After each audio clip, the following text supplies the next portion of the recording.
Magic moment. Yeah, that happens a lot. Beginners always forget the moment when the magic happens. Keep your eyes up, confident, encourage applause, and remember, every trick should have a magic moment. A moment when in the eyes of the audience, that's when the magic actually appears to happen. Even if sort of you're way ahead of them and the magic's already happened, for them the magic's just about to happen. This also makes it sort of a great, gives you an opportunity for an applause cue. So for instance, a simple snap like I just did, a wave of your hand, anything, a blow even using the magical word with children at a children's show. That's when the magic is supposed to happen or has just happened.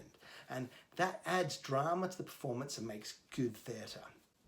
So remember, the magic moment is always important when performing, that you look at your audience, engage with them, present and connect with them. It's essential when you want to capture and engage them and keep their attention to make them feel involved in the performance. So hold your props high, be confident, not low and sort of at your crotch as I said earlier, but sort of up here and sort of in front of your face. This is, heads down's a no-no. So many young magicians and beginners present this way because they're nervous or they haven't practiced enough to sort of take their eyes off the trick. And this shows and reveals as a beginner.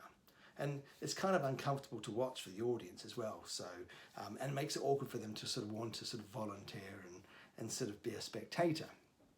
So a lot, I guess, is coming out of this way because these days people are sort of getting so used to performing on YouTube and practicing like this that they don't go out and practice for, in the real world and performing for real people and a real audience. So they're used to being with their heads down and as previously mentioned, if you have rehearsed enough, you shouldn't have to think about the trick and how it works, and you should be able to concentrate more on the performance and the people, and this means that you're able to focus on your spectator, focus on your audience throughout the whole trick.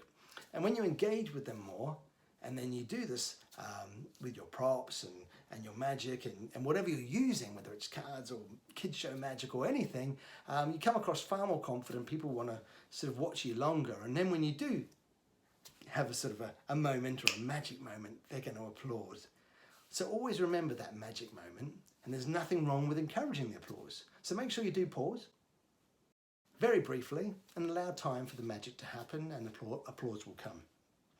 So when something does happen by magic, you could consider, I guess, holding it close to your face, blow it, magical gesture, hold your arms out. There's loads of different ways, again, as I mentioned earlier, but holding it there for a moment will encourage your audience to applaud you, which is great.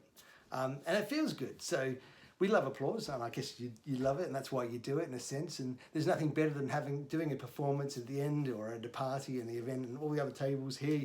You're there and they hear you getting this wonderful applause and cheers. So everyone else will wonder what's going on, and they'll want to come over to you. They'll sort of call you over to come to their table next. And if you're doing a paid gig, I mean, at a beginner you won't, but if you are doing one, the person who booked for you, they love that, and they'll hear that you're having a good time. And that's because you've entertained your audience, you've engaged with them, and you've given them a chance to see some real magic, and you've, I guess, given them a chance to applaud you as well. So remember, don't forget the magic moment.